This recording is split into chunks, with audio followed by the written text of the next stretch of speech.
There you go. You should be seeing it now in presentation mode. So we'll talk tonight about the advances in research in air sensory integration.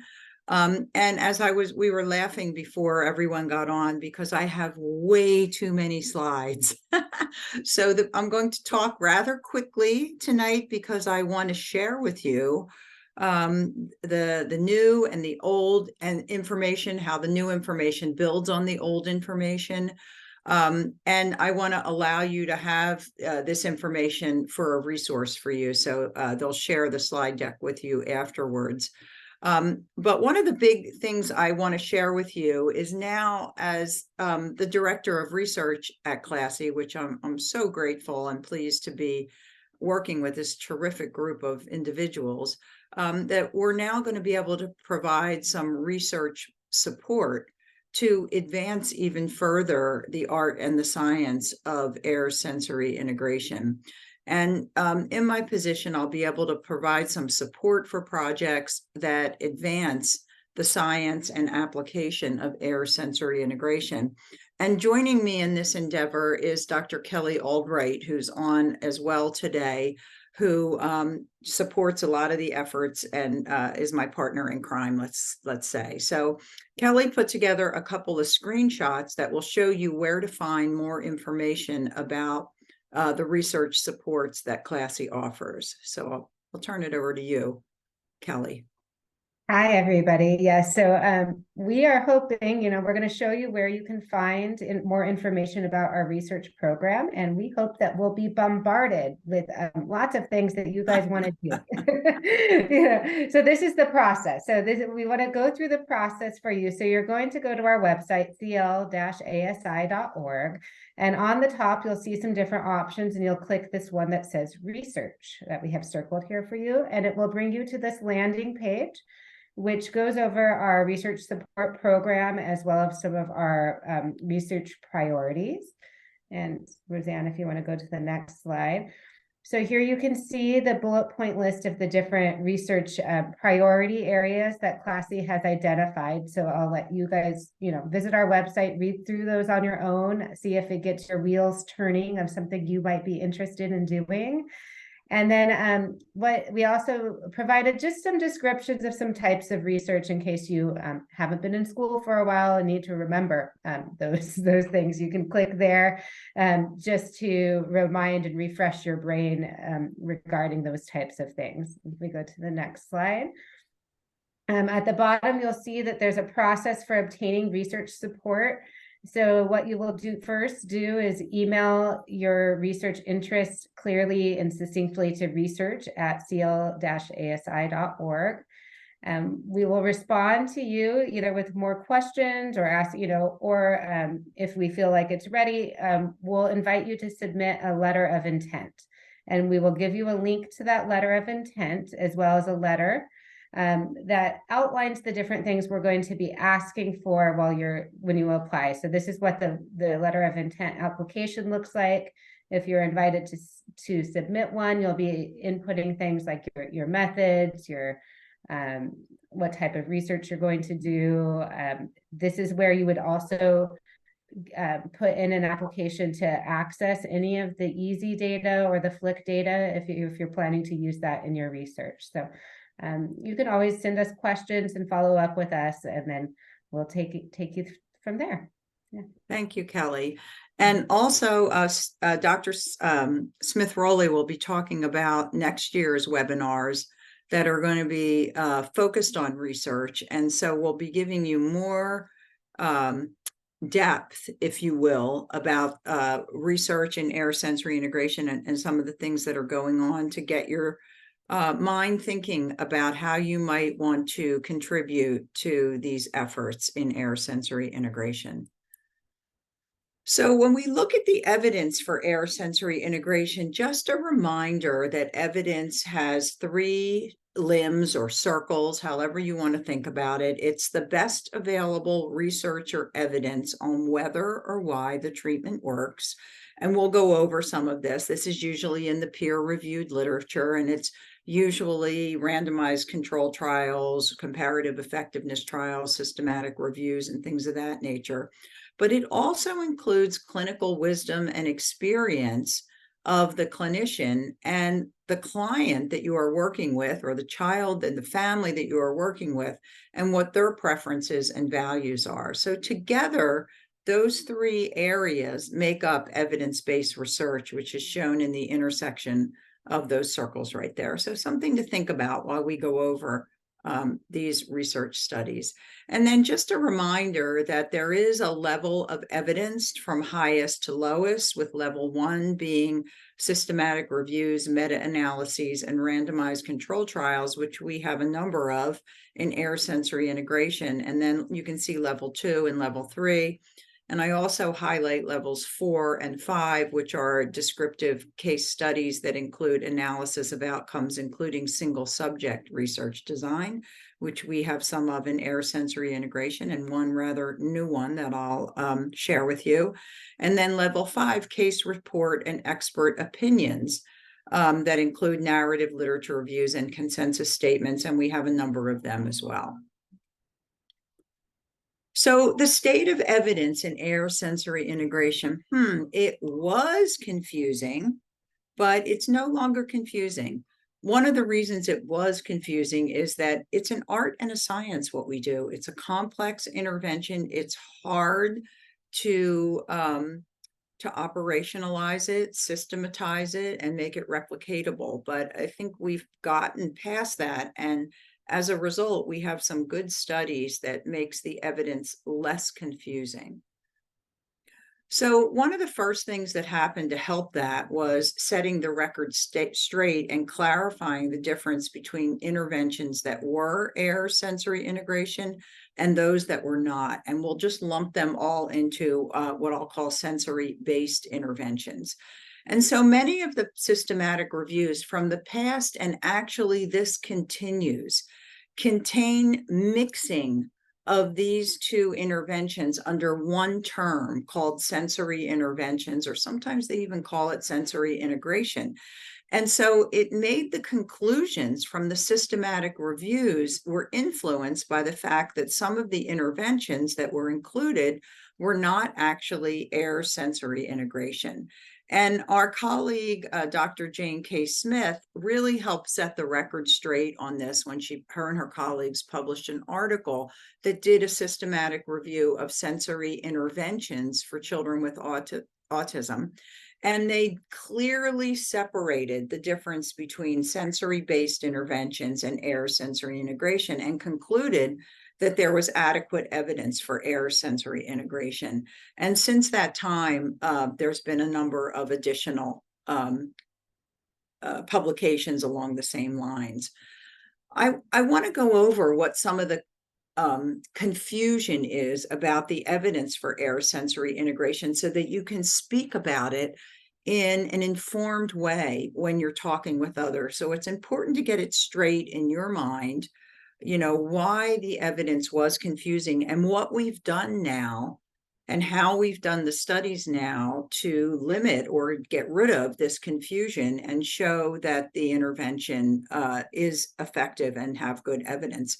So one thing that happened in a lot of studies that were included in systematic reviews or just published on their own as well is that they included participants that were not adequately characterized as having sensory difficulties, but they were giving them sensory-based interventions or air sensory integration.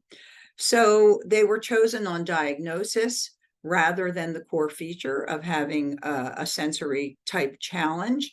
And the interventions were delivered without an assessment of sensory integration. And then they were provided to children that may not benefit because they weren't characterized. So the intervention came out without having been a strong effectiveness. So take-home message here is, if you're going to use air sensory integration, it's important to do a comprehensive assessment and make sure that the child has challenges in sensory integration that are best addressed by this intervention. A second challenge was that the intervention was not individually tailored to the individual. Those are the studies where they they choose, you know, a regimented intervention that everybody gets the same thing. It's done in the same time frame. Like first we come into the room and we jump in the ball pit, and then we go in a swing, and then we get some tactile stimulation. That's not air sensory integration. A hallmark of air sensory integration is its individual tailoring. So you need to be critical when know this when you're reading some studies, to make sure that the interventions are individually tailored as well. Also, the active ingredients were not clearly articulated or utilized. And now that we've clearly articulated the active ingredients in air sensory integration, you can see it there: active, individually tailored sensory motor activities, contextualized in play at the just right challenge to facilitate adaptive responses as a basis for participation in activities, tasks, and occupations. This is what the intervention should be and what it should look like. So you need to make sure in the studies that you're reading that these active ingredients are included.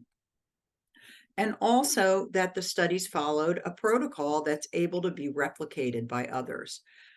So a replicatable protocol will describe the key elements, operationalize the active ingredients, and allow for individual tailoring. And as you know, Dr. Mayu and I were able to detail the protocol that we use in our studies in this book here that you see. Many of the studies did not measure fidelity. More of them are now that the fidelity measure is available, but fidelity to treatment wasn't measured in a lot of the studies that were included in these systematic reviews or that are published about sensory integration. And so it's important to determine if the fidelity measure was used to be sure that they're following the principles and practices of air sensory integration. And as you probably know, the fidelity measure includes structural elements that include the planning and designing of the spaces and how the therapist should be trained and what the process for the evaluation is and the interaction with parents. And then there's the process ingredients, the key elements of air sensory integration.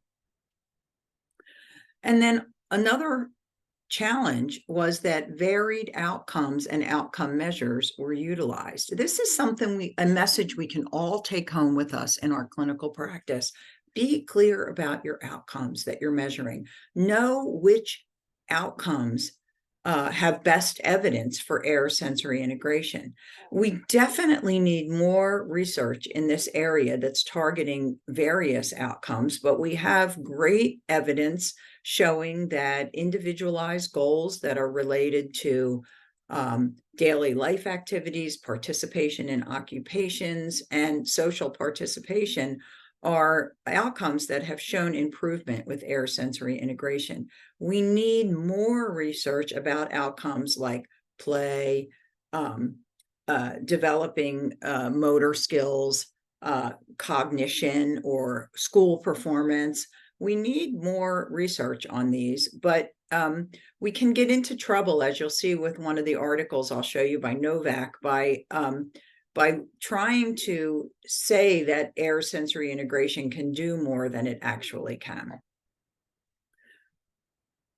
And then finally, the age-old inconsistent terminology. Be sure to use terminology that's understandable by all, that explains what it is that you're doing, and honestly try to stay away from jargon if you can, and speak clear language. It'll really help spread the word a little bit more.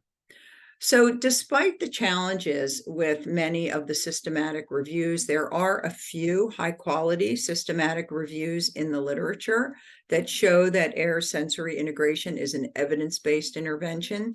This one here applied the Council for Exceptional Children's Quality Indicators for Evidence-Based Practice to the existing literature on air sensory integration. This was led by Dr. Sarah Schoen and a team of us, and it did a systematic review of relevant studies. 3 studies met the inclusion criteria at this time. They used the Council for Exceptional Children's standards for evidence-based practice and the quality indicators. And they found that 2 studies met 100% and 80% respectively. of these quality indicators, and a third met more than 50%. So that met the bar for the Council for Exceptional Children's criteria as an evidence-based intervention, and showed that these studies that were truly using air sensory integration with none of the flaws that you saw in the previous slides actually showed good evidence.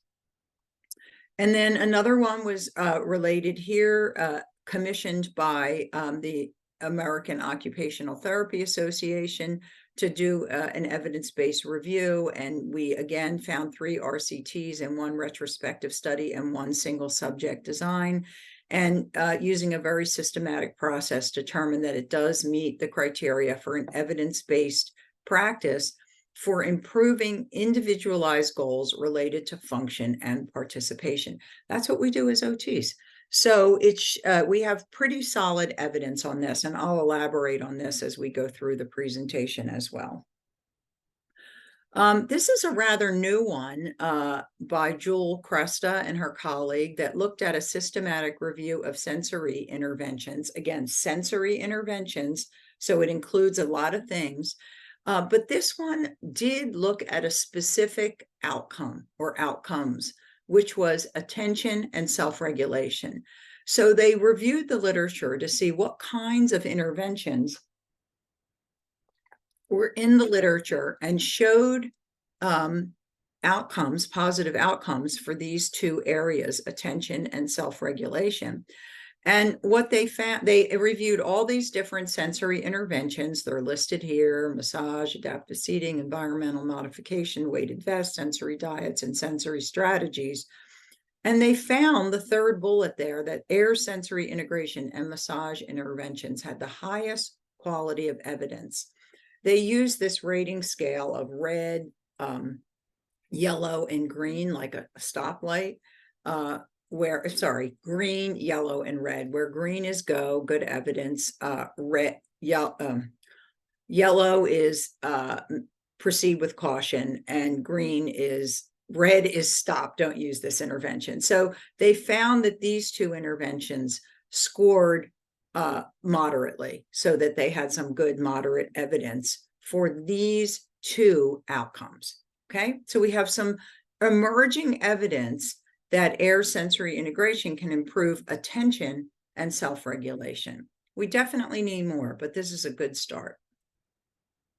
And then we have another systematic review, a little bit older, that looked at evidence examining the effectiveness of interventions using a sensory integrative approach for children, not necessarily children with autism, but children in general.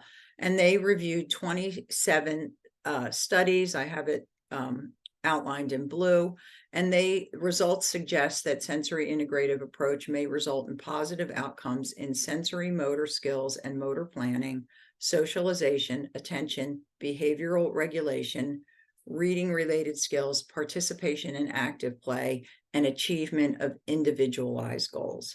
So they indicate that more research is needed for many of these outcomes, but I think you can see the themes that are emerging here in the evidence-based literature. And then again, here's an older systematic review of interventions, sensory-based again, for in autism spectrum disorder. And this was a systematic review that looked at air sensory integration and sensory-based interventions within the scope of occupational therapy practice. And they found at moderate evidence to support the use of air's sensory integration. So we have this coming at from multiple places, from multiple people, and from multiple vantage points, which is awesome. Here's the study I was talking about earlier by Novak and Honan that reviewed the effectiveness of pediatric occupational therapy for children with disabilities and did a systematic review. And their aim was to summarize the best available intervention evidence. They use this grade criteria again with green, yellow, and red. And they included all systematic reviews, flawed or not, and all RCTs, air sensory integration and sensory-based intervention. So I just want to say that as a qualifier for their findings. There's a list of all the sensory interventions that they studied here. And they, the last bullet shows you all the different outcomes that they targeted in their assessment. They use this kind of a chart, which I thought I'd put a picture of this here so you can understand it a little bit more. But the green at the top, you can see on the left-hand side, it says do it. The orange or yellow in the middle says W plus, probably do it. And the W minus is probably don't, and the S minus is red, probably don't do it. You can see that air sensory integration for ASD is there. And it's under, and you can see the outcomes are in the columns, function. So there's some, they're saying they found a study that looked at air sensory integration where the outcome was function and the evidence was not strong. I would contend that they included systematic reviews and studies that were not air sensory integration, but they're calling it sensory integration there. So, and similarly on the picture on the right, if you look down at the orange with the minus, W minus, they have, this is on motor outcomes only. They have a sensory approach and then other sensory approaches in red. And they had this kind of picture for every each of the outcomes that I mentioned on the prior slide. Unfortunately, so this study was done, this systematic review was done in Australia. And unfortunately, it's had a huge impact in Australia on what's the coverage for air sensory integration and what's allowed to be done. So again, just a word of caution that it's really important to have good research in the literature. We need more on the different kinds of outcomes, but also be clear about the kinds of outcomes that we have evidence for air sensory integration. And in your practice, focus on those outcomes now. And if you choose to go beyond those outcomes, be very systematic about it, collect data on it, and then please publish on it. Even case reports are great to have in the literature, and they're a good start point for providing some evidence in some new areas and outcomes.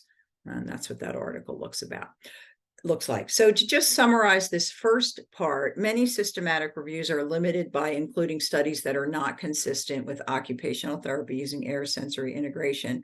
They have poorly characterized samples, do not measure fidelity, and use outcomes that are not expected to change with AIRS SI, thus impacting the evidence base. We need more studies that target outcomes that ASI has been shown to improve, like individualized goals, socialization, functional skills, and play, for example. And to be advocates for ASI, you must be aware of these limitations and strengths of the existing research. And I hope that you'll be able to feel comfortable with these data and talk about them and articulate them better. And one of the goals that Kelly and I have is that we're going to do little research briefs. I don't know if we talked about this yet, Kelly, but we're going to do little research briefs that'll be available to you so that you can talk more in a more informed way about the research that's out there, because I know we're challenged an awful lot about this research base. Now I'm going to go over very quickly again some of the randomized control trials, and it was amazing that we now have 8 randomized control trials of air sensory integration. All of them had positive findings of using air sensory integration. Most of them were occupational therapy using air sensory integration, but not all. And even though the second to the last one, the Sunita study, found that it's not a cost-effective intervention, lots of the qualitative data and even the goal attainment scaling quantitative data showed positive findings. So again, it's really important for you to be informed so that you can articulate this clearly to the people who are providing and paying and supporting for the services that we provide. You probably all know these data. This was our original study where we showed that children in the ASI group in the red bar there had significantly greater improvements in goal attainment scaling and that we had a really good effect size. You can see there D is 1.2. That means sort of the magnitude of the effect, and anything close to 1.0 is very strong, 0.8 and above. And this was a really strong effect size with rather a small sample size, 32 kids. So just showing you that it was a really strong finding. And then in the PD, we found, you can see there in red, that this is a validated outcome measure, that the children in the treatment group in the second column here, under caregiver assistance, you can see the treatment group improved. Their change score was 12.2 in comparison to 1.3 of the control group, showing a significant difference or improvement in the treatment group in self-care with a strong effect size. And then the bottom row showing that they also improved in socialization as well on this measure with a fairly respectable effect size as well. And prior to our study, Pfeiffer showed some similar findings with a smaller intervention period, 6 weeks of maybe more intensive intervention in comparison to fine motor, occupational therapy using fine motor, and they showed improvements in individualized goals. You can see it bolded there. The SI group demonstrated more significant improvement than the fine motor group in attainment of goals as rated by parents and as rated by teachers.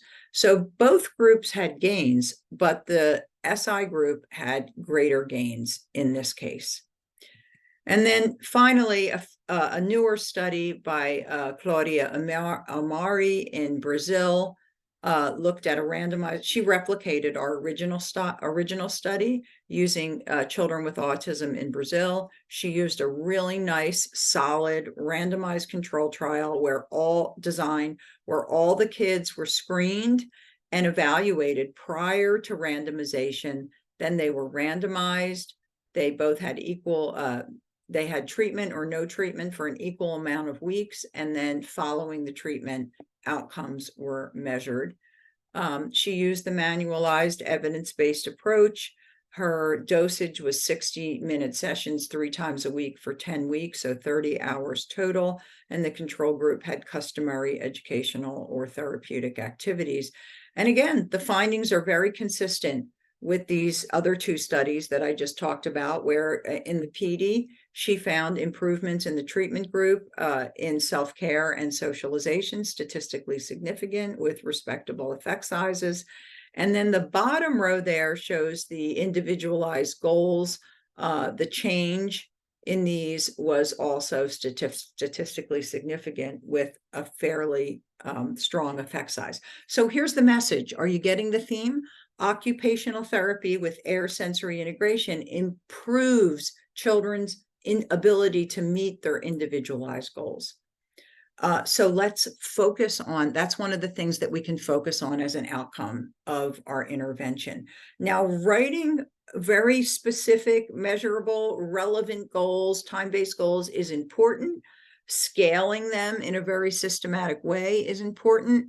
And we can maybe talk about that in one of the research webinars next year as well, so that you can learn a little bit more about goal attainment scaling, because it is important to be trained and to do it in a very systematic and rigorous way.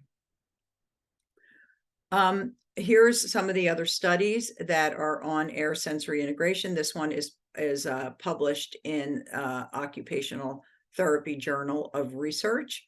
And they followed, they used the fidelity measure. They used a way of goal setting that's called SCOPE. And they used the short child's occupational profile. So a little bit different than what we did, but they had similar findings that the children in the treatment group improved. Here's a little bit more about this study. And the measures that they used and the methodology that they used. I won't take a lot of time to dissect it now, except to look at the very bottom bullet where they found significant improvements in this SCOPE way of measurement of goals in all areas at P is less than 0.05, and in the total score of P of 0.001. So again, same theme. We're getting this theme throughout the literature. Now, this study called the Sunita study was done in the UK, and it was really a cost effectiveness study. So they wanted to know if occupational therapy using air sensory integration was a cost effective approach.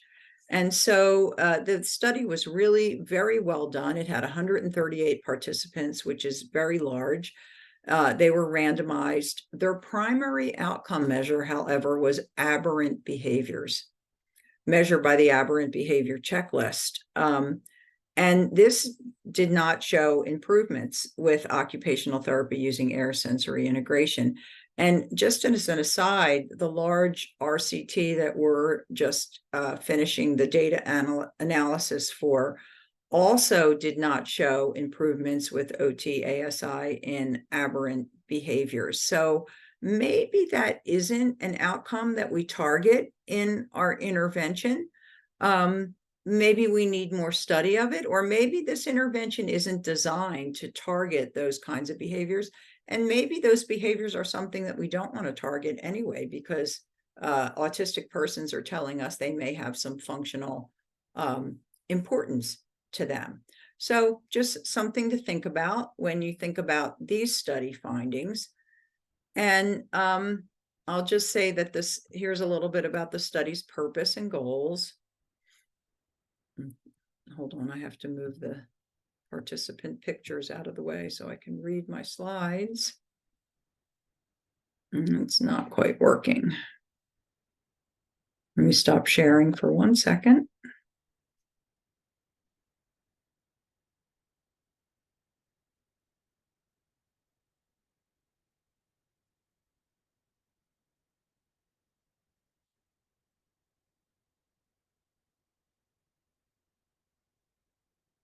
No, I can't do it because the bar is missing. So I'll just let you look at this slide. I can see part of it. You can see that there were a number of participants. You can look at their mean age. The ethnicity of this was pretty white and British in nature. But the samples were fairly equitable. The intervention that they used was air sensory integration, and they used the fidelity measure to measure it. So the intervention was consistent with the principles and practices. I liked these additional, these best practice guidelines that were used. They used the manualized intervention. They did an assessment. They used the interpretation tool, hypothesis generation, the whole 9 yards. They developed goals that were functional, had expectations, actions, conditions, and timelines. But they didn't use goal attainment scaling, which is fine, but they used a different way to measure their goals. And I liked this idea that they had, which was they had the flow of the sessions 1 through 20 following, the direct treatment. And then they started to taper them, decrease them. And they followed up then with phone calls at the end. And so they sort of looked at the beginning of treatment, setting the tone, the middle focusing on the sensory motor factors, and the end transitioning out of the intervention, which I thought is a kind of nice model that we might want to think about for some of our future studies. But as I said, they did not find that the intervention was cost effective. Now, I'll just say what we do takes a lot of training. It takes a lot of thought. It's a complex intervention, and it takes time to do it. And I think we should advocate for that. They did show, however, that the OT-ASI group did score significantly higher on individualized goals, and that the carers and the children are both highly satisfied with the intervention and talked about positive outcomes in the qualitative portion of the study. And here's some of those data right here. You can take a look at them. I finally did it. You can see that the goals, carer rated performance and satisfaction, if you just look at the last column here, the p-values, you can see they were all statistically significant of the carers of the intervention group rating their child's performance and their satisfaction with the intervention. This is really huge because it's showing that what we are doing in our therapy is making a difference for the carers and for as well as the children that we are working with.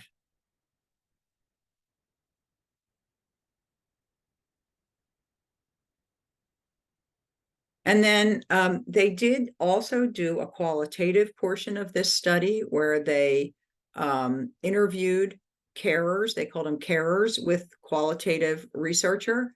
And they had questions that focused on the experiences of the sensory, and they called it SIT, and how the intervention had an impact on the child's behavior.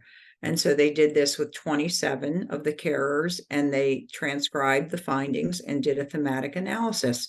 And they found that these are the themes, that SIT had a positive effect on the child, that they became calmer following the intervention, they learned coping skills, they developed skills needed for participation in activities and tasks, and they increased their tolerance to everyday tasks and activities. They also found that everyday school and family life improved. Everyday life became easier. Carers learned strategy to manage their child, and strategies for the home and the school were found to be helpful. They did say that these findings, one of the limitations was that they didn't measure the sustainability, and that it was dependent on the level of engagement by the parent, of course. And then there's just some beautiful quotes in these data about the children in the intervention group and how the teachers and the carers felt that it had a positive impact on the children. I'll just read you a few. The first one says, the rest of the day went well, even the rest of the week. It made a big difference. His behavior was better and he can concentrate more. And then I'll read you the very last one in the last column at the end there, where it says it changed everyday life. Before the intervention, he was struggling so much, but it seemed to help him settle down. It literally changed his life and ours as well. I'm completely in awe of the differences in him. So when we talk about key takeaways from these randomized control trials, we see that individual goals improved substantially with OT-SI, even in this study that didn't find it was cost effective and may be interpreted as having negative findings. There are lots of positive findings in there. And in addition to the individual goals, parents and therapists are highly satisfied. Again, these are things that we want to think about measuring when we're doing our intervention and getting in the literature and supporting the evidence even further. So we can safely say that AIR sensory integration meets the criteria for evidence-based practice in autism. The evidence is extending to other populations. We need more research with them, and that it meets the criteria for these 4 different evidence-based guidelines or clearinghouses. And here's just a picture of the Frank Porter Graham Center. And you can see in the middle, the evidence-based practice report, easy to get by just Googling evidence-based report for autism. I'll just talk a second about the randomized control trial that we're doing. It's actually a comparative effectiveness trial that's looking at OT-ASI in comparison to behavioral intervention in comparison to no treatment. COVID really impacted the numbers of kids and the amount of data that we could collect, but we ended up with 90 participants, 30 per group. And I was pleased to see that the OT-ASI group improved significantly over the other groups in goal attainment scaling. And as I said earlier, they did not improve in the aberrant behavior checklist, but the ABA group did improve in that. So something to tuck away when you're working with the children that may have different types of needs. And time is running short, but I want to introduce you to a single subject research design that was recently published in the literature by Dr. Whitings, Schoen, and Niemeyer. And it's really it's really a nicely done study in terms of methodology, but it's also a great study of showing how air sensory integration can be used in a school system. So, and if you got a chance to look at some of those priorities, Classy's priorities, we really want to start to think about and generate research and evidence about the use of air sensory integration in schools. And this study did a good job of doing it. So just quickly, there were 3 participants, ages 5 to 8.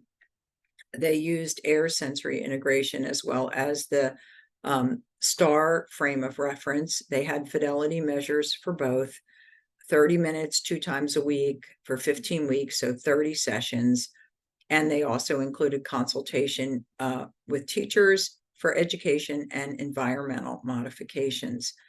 And for outcomes, they looked at functional regulation, active participation, goals, again, using this instrument, the scope, and goal attainment scales, and then stakeholder feedback. So a lovely array, I'll say, of outcomes.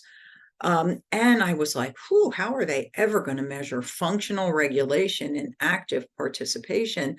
But they came up with a rating scale and a coding scale for it. And they were able then to measure the code these behaviors at baseline and then at intervention. And you can see here by looking at these graphs that all 3 children improved in their functional regulation during the intervention period. You can see their graph lines are higher. And they also all improved in active participation during the intervention. They all met or exceeded their goals. Teacher interviews revealed positive outcomes. I have some words there that the teachers said. And the students interviewed revealed positive perception of OT. This is fantastic. This is great data to take with you into your practice and to build on, but also to talk about, because we can see here that there were several positive outcomes of this study. So it provides preliminary evidence for the use of these interventions in schools. And this empirical nature of single subject research allowed determination of meaningful change in these dependent variables, thus supporting the effectiveness of this study's service delivery model for the first time in the schools. So really good and really big. There are also a number of case reports and additional single subject studies that I've listed a few here that provide further support. They're all in the reference list. And I just encourage you to take these data and create evidence through your practice by, taking some of the messages that you got today about outcomes to choose, being systematic, adhering to fidelity, characterizing your sample or your subjects, et cetera, and remembering, being respectful of that what we do in occupational therapy using air sensory integration is a complex intervention. So it's really important to think about the intervention you're doing and the outcomes that you're measuring. So even though it looks like this on the left, we're thinking about what's going on in the brain, but really we're thinking about how our clients can participate in their everyday life more effectively. And so about data-driven decision-making, I'm sure, but it's a good way to guide your practice and your thinking about research by being systematic. And this is easily transferable to practice, we think. We have lots of forms. It's constantly evolving. And we have a treatment planning form that's really been useful in our new studies. And I like that we added this 3rd column here. So the first column is hypothesis, where you identify the factors impacting participation, and then the intervention activities, and then the environmental adaptations and education that you might do with the parent and teachers as a big package of this complex intervention. We now have the tools to operationalize it and define it in very systematic ways and continue to generate outcomes. I made it. Thank you very much. And as I said, here's all the references. I'll thank my student for doing this, but they'll all be there for you as well. So I think I'll stop sharing. We might need to look at some of the slides if some of the questions go back to them, but let's talk. Let's see if there's any questions or comments. Ro, thank you so much. That was a crash course right there. Guess it was. We don't have questions yet. At least I don't see questions yet in our chat or Q&A. I'm gonna start with one if you don't mind. Not at all. Because I think there's a lot of people in practice that are now, more willing to collaborate to research. And you talked about single case studies. What would be the first step? What, for a clinician, what would be the first step to start in single case studies and contribute to this research? Yeah, great question, Marco. Well, I think the first step is to educate yourself about how to do a single subject research design, and perhaps even partner with somebody who has expertise in it. I'm sure that Dr. Whiting was majorly influenced by Dr. Schoen. I don't know the other author, but I'm sure they both had a lot of influence on the design of the study. So it's really important to design the study well. And that means that you have to have repeated measures that you can measure over the entire time of the study. The baseline prior to the intervention, and then during the treatment period. You have to be able to do repeated measures. And they did a really good job of operationalizing their outcome measures, as I showed you on that slide, so that they could be, they were videotaped, and then they were coded and rated. And then in addition to that, so that's one thing to think about with single subject. What's the repeated measure going to be? That's a stifling point for a lot of people because they can't figure that out. Hey, but you can replicate what's already been done, right? It's published now.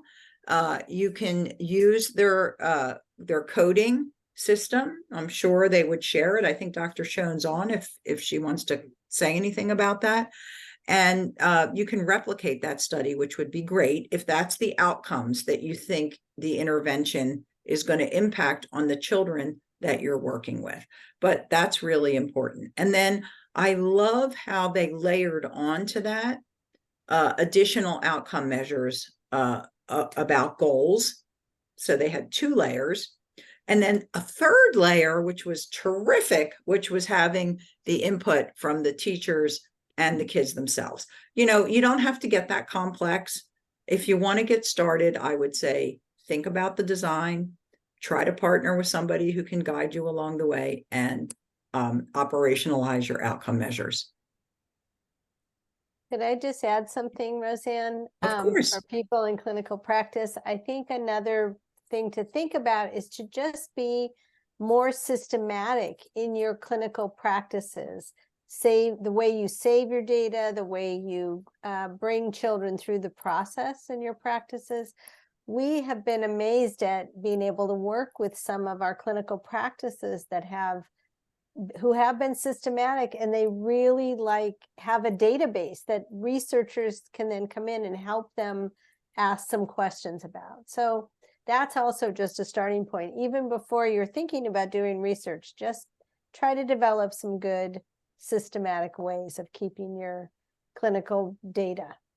Yeah, great idea. And again, if you can get somebody to mentor you or work alongside of you, it's really helpful to help you stay systematic and organized.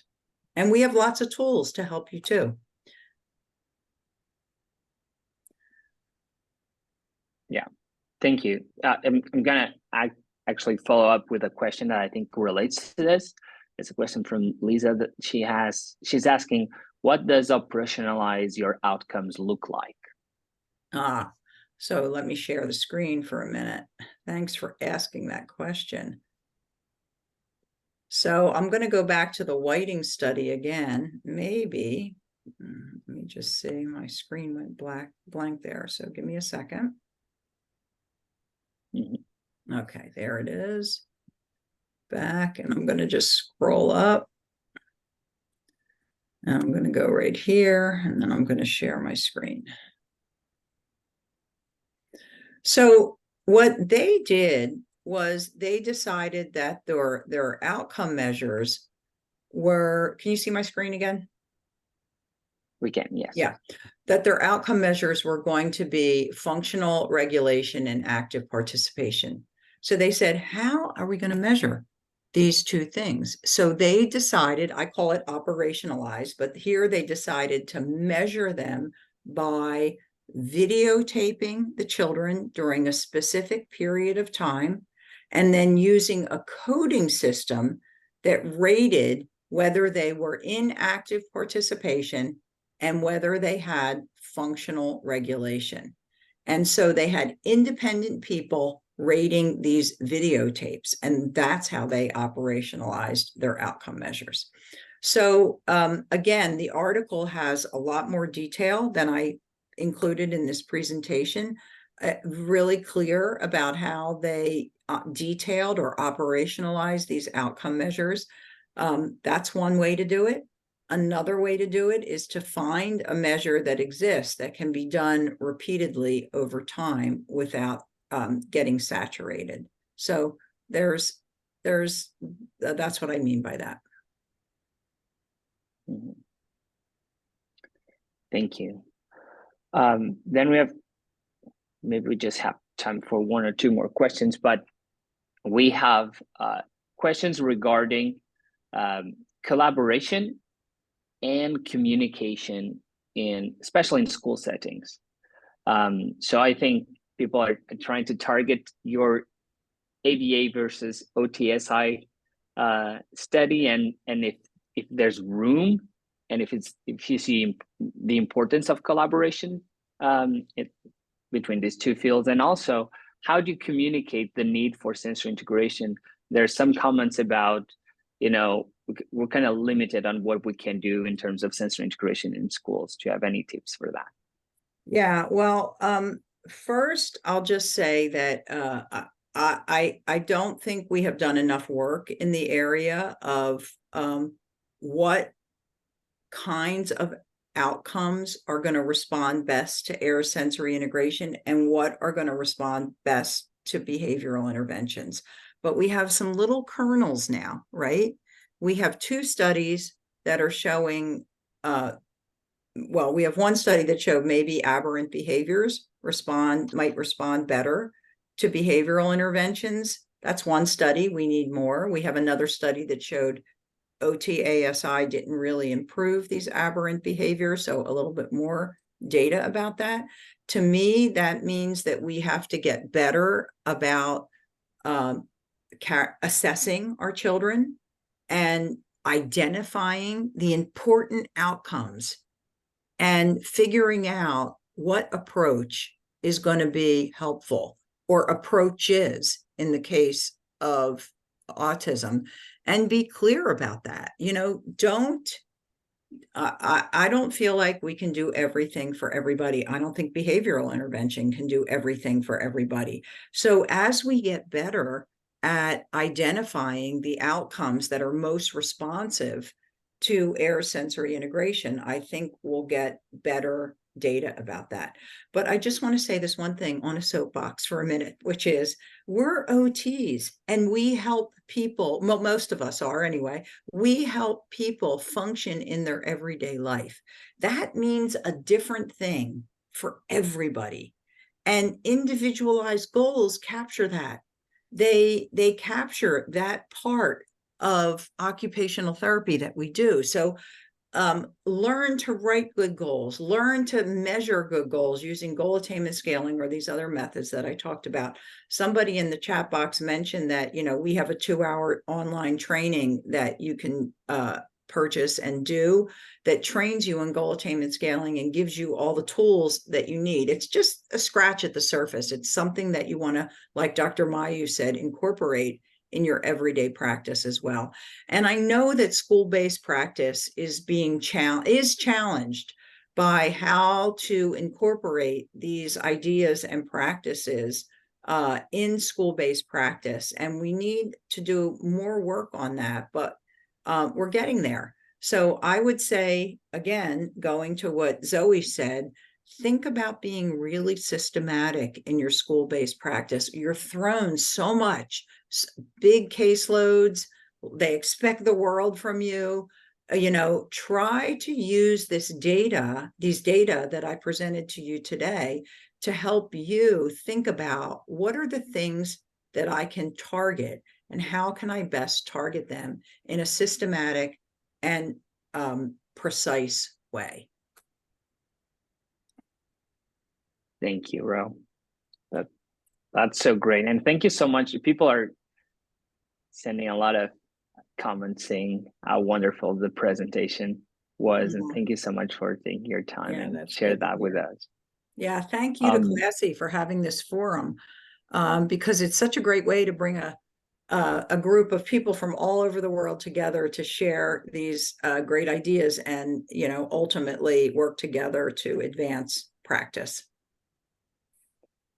Indeed. Yeah, well, thank you, Roseanne. This was a really nice ending to our series, our 2023 series on sensory integration and theoretical practice. And, thinking about the outcomes is always really the most important thing. Like, how does this research inform what we do, and what is salient about the effects of our work using sensory integration. So anyway, thank you very much. I'm going to share just a couple of little slides just to close out the webinar. One is, the training that we offer through Classy. We have a 6-module Classy certificate training that's available. So go on the website. And I also want to say, Roseanne, we're so excited to have you as part of Classy and the Director of Research, and Kelly on board as well. And next, Southpaw as our partner is going to sponsor another series, and you have the dates here. So if you want to take a quick screenshot, we will also publicize those. So so we're really excited, and we'll talk more about research. We're really committed to that, and the generation of research, the access to research, the critique of the research, and dissemination, all of the above. So we're really excited for next year. And as usual, Marco, I don't know, do you have the winners of the raffle? I do. Yay! And so we have 2 gifts to give away, 2 prizes. The Easy Starter Kit winner is Sarah Bishop. Sarah, congratulations. And for the Southpaw prize, the Southpaw winner is Fernanda Brioche Suarez. Congratulations, Fernanda. Congratulations, Sarah. You're the last winners of the year.